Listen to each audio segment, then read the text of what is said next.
তোমাদের আজকে যেটা করাবো সেটা একটা গ্রামাটিক্যাল ব্যাপার, প্রিপোজিশন। তোমাদের আগে 3টে এপিসোড করিয়েছি ফ্রেজাল ভার্বের ওপর, এপিসোড 1, 2, 3। সেখানে আশা করি ফ্রেজাল ভার্ব সম্পর্কে তোমরা বুঝতে পেরেছো। পরীক্ষার কিছু প্রশ্নপত্র দেখিয়েছি মাধ্যমিক পরীক্ষায়। এই মাধ্যমিক পরীক্ষাতে আবার প্রিপোজিশনও আসে। তো এই প্রিপোজিশন সম্পর্কে একটা স্বচ্ছ ধারণা সেই জন্য থাকার দরকার। সর্বপ্রথমে যেটা জানার দরকার, প্রিপোজিশন কি বা কাকে বলে। অনেক স্টুডেন্ট আমি পড়াতে গিয়ে দেখেছি হঠাৎ করে বলতেই পারে না প্রিপোজিশনটা কি, কিন্তু এটা যদি আমাদের মাথার ভিতরে ঢুকে যায় প্রিপোজিশনটা কি, তাহলে কোনো ব্যাপারই না। এর নাম শুনেই তো বোঝা যাচ্ছে, প্রি মানে পূর্বে, পজিশন মানে অবস্থান, a word which is turned before anything. Here the word stands before noun or pronoun. Noun আর প্রোনাউনের আগে বসে যে শব্দ একটি বাক্যের অন্য যে পার্টস অফ স্পিচ আছে তার সঙ্গে কি সম্পর্কতা নির্দেশ করে তাকেই বলা হয় প্রিপোজিশন। প্রি অর্থ পূর্বে, পজিশন মানে অবস্থান। I am sitting beside a wall, আমি দেওয়ালের পাশে বসে আছি। এই যে আমি এই যে সাবজেক্ট, এই দেওয়ালের সঙ্গে সম্পর্কটা হচ্ছে কি বিসাইড, প্রিপোজিশন এই বিসাইড।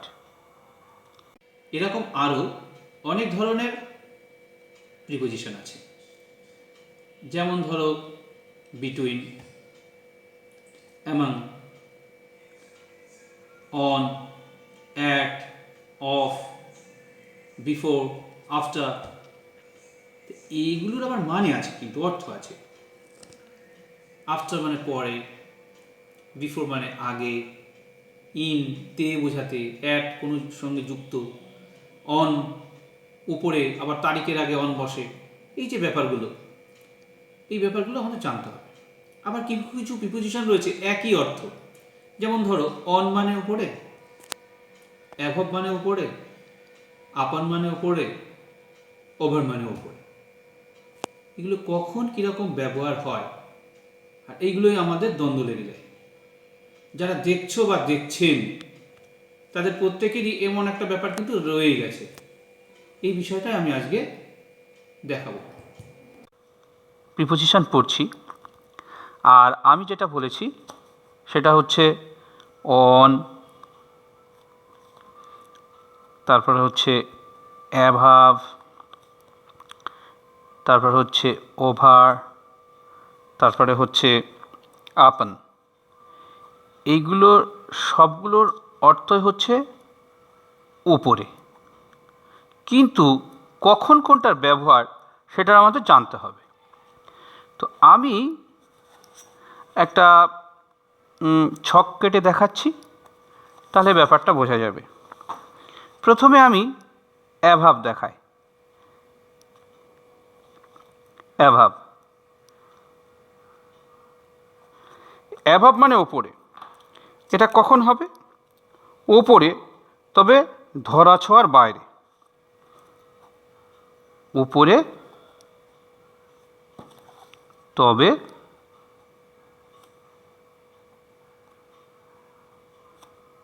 ধরাছোঁয়ার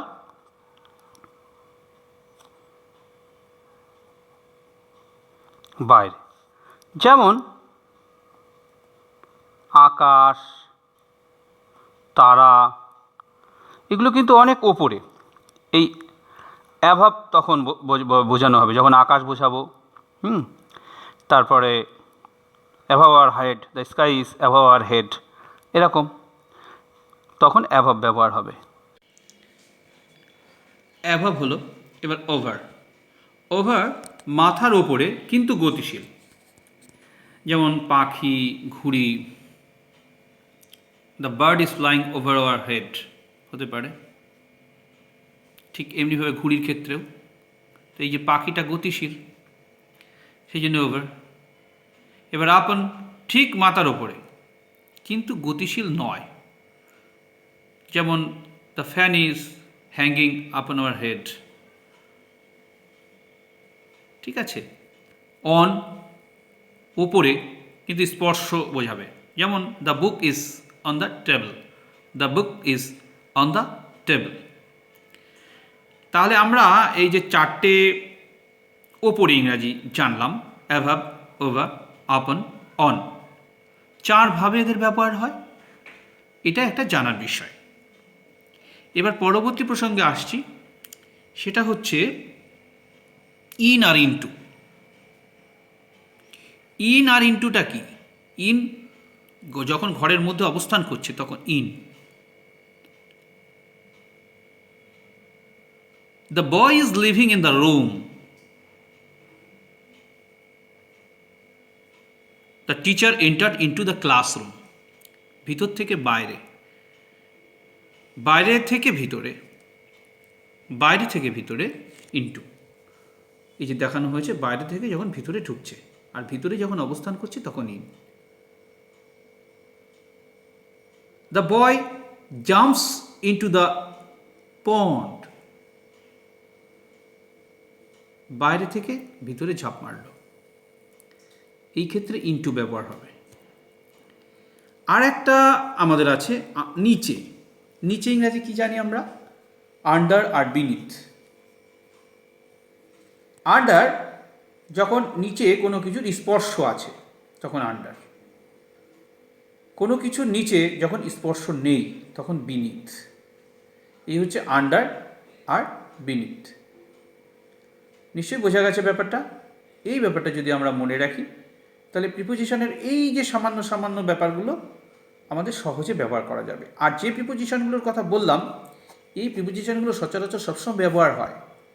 কিছু কিছু প্রিপোজিশন আছে যে তার ব্যবহারটা একটু কম, কিন্তু এইগুলো কিন্তু প্রায় সময় ব্যবহার হয়।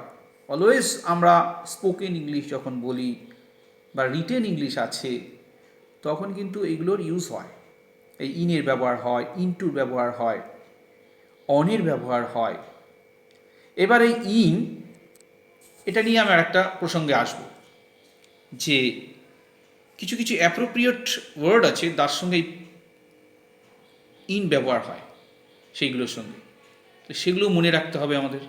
অনেক ব্যাপার আছে, একটা ইংরাজি শিখতে গেলে প্রিপোজিশনের একটা বিশাল একটা গুরুত্ব। তো সেই সব কী কী ওয়ার্ড যার সঙ্গে ইন ব্যবহার হয়, একটা সহজ সূত্র আছে, সেই সূত্রটা আমি দেখাবো। আমি বলছিলাম না যে ইন, এই যে ইন একটা প্রিপোজিশন আছে, আর যে অ্যাপ্রোপ্রিয়েট প্রিপোজিশনের কথা আমি বলছি আর কি, অ্যাপ্রোপ্রিয়েট ওয়ার্ড, যে ক্ষেত্রে এই প্রিপোজিশন ব্যবহার হবে, মনে রাখার একটা বিষয়। ধরো আমি একটা বাক্য বলবো বাংলাতে, সেই বাক্যটা যদি মনে রাখো, মানে কতগুলো বাক্য আর কি, একটা নয়, তার সঙ্গে দুটো তিনটে বাক্য একসঙ্গে মনে রাখো, একটা গল্পের মতো অন্তত 10টা ওয়ার্ড তোমার মুখস্থ থাকবে, আর সেই 10টা ওয়ার্ডের পরে প্রিপোজিশন ইন বসে। যেমন বলছি, শোনো তোমরা। ইন্দ্রজিৎ বাবু দক্ষ হাতে ব্যবসা চালালেও ধনী বলে দুর্বলদের উপর তার সহানুভূতি ও আগ্রহের অভাব আছে। তাই ধীরে ধীরে তার কারখানায় নিযুক্ত অভিজ্ঞ ও জেদি কর্মচারীরা তার প্রতি বিশ্বাস হারাচ্ছেন এবং বশ্যতা স্বীকার করছেন না। আচ্ছা, এখানে আমরা কিছু ওয়ার্ড পেলাম: দক্ষ, ধনী, দুর্বল, সহানুভূতি, আগ্রহ, অভাব, ধীরে ধীরে, নিযুক্ত, জেদি, বশ্যতা স্বীকার করা, বিশ্বাস হারানো। তা তুমি যদি বা আপনি যদি এই বাক্যগুলো মনে রাখেন, এর ভিতরে যে ওয়ার্ডগুলো আছে মনে থাকবে, আর সেই ওয়ার্ডের ইংরাজিটা জানলেই তার সেই ইংরাজিগুলোর পরেই প্রিপোজিশন ইন বসে। আচ্ছা, বিষয়টা আমি একটু হাতে কলমে দেখিয়ে দেব। ইন্দ্রজিৎ বাবু দক্ষ হাতে ব্যবসা চালালেও ধনী বলে দুর্বলদের ওপর তার সহানুভূতি ও আগ্রহের অভাব আছে। তাই ধীরে ধীরে তার কারখানায় নিযুক্ত অভিজ্ঞ ও জেদি কর্মচারীরা তার প্রতি বিশ্বাস হারাচ্ছেন এবং বশ্যতা স্বীকার করছেন না। মজার বিষয়টা হচ্ছে এই দক্ষ মানেটা কি? স্কিল। তাহলে তারপরে ইন বসে। ব্যবসা ইংরাজি কি? ডিল। ধনী ইংরাজি কি? রিচ।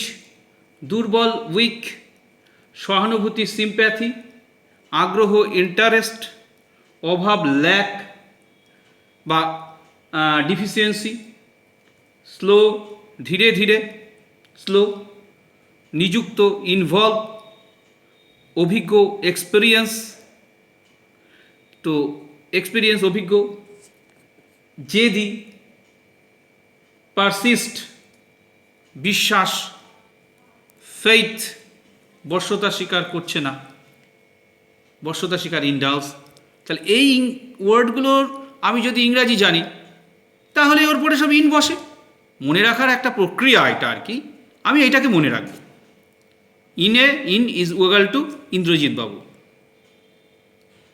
ইন্দ্রজিৎ বাবুর ইন, INDRA, তো ইন্দ্রজিৎ বাবুর ইন, এটাকে আমি যদি মুখস্থ করে ফেলি, ইন্দ্রজিৎ বাবু দক্ষ হাতে ব্যবসা চালালেও ধনী বলে দুর্বলদের ওপর তার সহানুভূতি ও আগ্রহের অভাব আছে, তাই ধীরে ধীরে তার কারখানায় নিযুক্ত অভিজ্ঞ ও জেদি কর্মচারীরা তার প্রতি বিশ্বাস হারাচ্ছেন এবং বশ্যতা স্বীকার করছেন না। এবার আমি এর ইংলিশগুলো লিখে দিচ্ছি।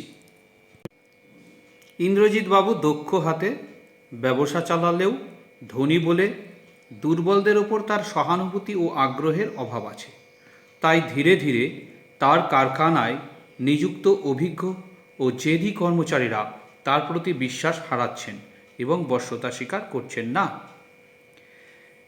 এখন এখানে দেখা যাক যে কিছু শব্দকে রাউন্ড করে দেওয়া হয়েছে। এই যে রাউন্ড করে দেওয়া শব্দর ইংলিশ রূপ যেটি, তারপরে ইন বসে। দক্ষ স্কিল, ব্যবসা ডিল, ধনী রিচ, দুর্বল উইক, সহানুভূতি সিম্প্যাথি, আগ্রহ ইন্টারেস্ট, অভাব ল্যাক, ধীরে ধীরে স্লো, নিযুক্ত এনগেজ বা ইনভলভ, অভিজ্ঞ এক্সপেরিয়েন্স, জেদি পারসিস্ট, বিশ্বাস ফেইথ, হারানো লস্ট, বশ্যতা স্বীকার ইন্ডালজ। এবার আমি এটা লিস্ট করা হয়েছে, লিস্টে আমি যাচ্ছি। লিস্টে আমরা দেখতে পাবো এই যে ইন, নিম্নলিখিত শব্দগুলির পর সর্বদা ইন বসে। দক্ষ ইংরাজি স্কিল, এই যে পরপর, ধনী, দুর্বল, সহানুভূতি সিম্প্যাথি, আগ্রহ ইন্টারেস্ট, অভাব ল্যাক, ডিফিসিয়েন্সি, ধীরে ধীরে স্লো, ইনভলভ হচ্ছে নিযুক্ত, এটাকে এনগেজও বলা যাবে, অভিজ্ঞ এক্সপেরিয়েন্স, জেদি পারসিস্ট, বিশ্বাস ফেইথ, হারানো লস্ট, বশ্যতা স্বীকার ইন্ডালজ। তাহলে এই যে 14টা যে ওয়ার্ড আমরা শিখলাম, তারপরে সবসময় ইন বসে, তো সবই রয়েছে এটার ভিতরে। এই বাংলা আমাদের মনে রাখতে সুবিধে হয়, এটা অনেকটা সেই গ্রামার ট্রান্সলেশন যে মেথড আছে তাতে। ফাংশনাল কমিউনিকেটিভ অ্যাপ্রোচে অবশ্য এত কিছু দরকার নেই, কিন্তু আমাদের যে নারীর টান, সেই জায়গাতে তো একটা কোনো জায়গায় না কোনো জায়গাটা থেকেই যাচ্ছে কিছু দুর্বলতা। তো মনে রাখার এটা একটা পদ্ধতি, আমি যেমন ফ্রেজাল ভার্বসের ক্ষেত্রে দেখিয়েছিলাম, এটাও তাই। এটা একটা সড়গড় যদি মনে রাখা যায়, ইন্দ্রজিৎ বাবু দক্ষ হাতে ব্যবসা চালালেও ধনী বলে দুর্বলদের ওপর তার সহানুভূতি ও আগ্রহের অভাব আছে, তাই ধীরে ধীরে তার কারখানায় নিযুক্ত অভিজ্ঞ ও জেদি কর্মচারীরা তার প্রতি বিশ্বাস হারাচ্ছেন এবং বশ্যতা স্বীকার করছেন না। এটাই এরপর এরকম করতে করতে একদম নিজের আত্মীকরণ হয়ে যাবে, তখন এটা অ্যাপ্লাই করা কোনো ব্যাপারই হবে না। এরকম আরও অনেক পদ্ধতি আছে, ইনের ক্ষেত্রে যেমন আছে, টুর ক্ষেত্রে আছে, অনের ক্ষেত্রে আছে, আমি সেগুলি পরবর্তী ভিডিওতে দেখাবো। তো আমার একটা ওয়েবসাইট আছে, সেখানে এগুলো আমি দেখাবো। ওয়েবসাইটটা আমি দেখিয়ে দেবো, আমি মুখে বলে দিচ্ছি, ডেসক্রিপশন বক্সে লিঙ্ক দিয়ে দেবো। লিঙ্কটা হচ্ছে bandepurushottamam.walasite.com, এটাও আমরা পেয়ে যাব। সেখানে আমি এই প্রিপোজিশন সম্পর্কে দীর্ঘভাবে লিখব। আর এই মুহূর্তে ফ্রেজাল ভার্ব সম্পর্কে ওই ওয়েবসাইটটায় দেখা যাচ্ছে, যারা এই ওয়েবসাইট ক্লিক করতে চাও, আমি ডেসক্রিপশন বক্সে সেই ওয়েবসাইটের অ্যাড্রেসটা দিয়ে দেবো। তাহলে সবাই ভালো থেকো, মন দিয়ে পড়াশুনো করো, লকডাউনের নিয়ম মেনে চলো, আর আমাকে কিন্তু অবশ্যই জানাবে কেমন লাগলো। ভালো লাগবে সকলে লাইক করো, সাবস্ক্রাইব করো, শেয়ার করো। তোমাদের এটাই তো আমার অনুপ্রেরণা। তোমাদের যদি ভালো লাগে, আমি আরও নতুন নতুন ভিডিও বানাবো, আরও তোমাদের বোঝার সুবিধা করব। এটাই আমার একমাত্র অ্যাম্বিশন। নমস্কার।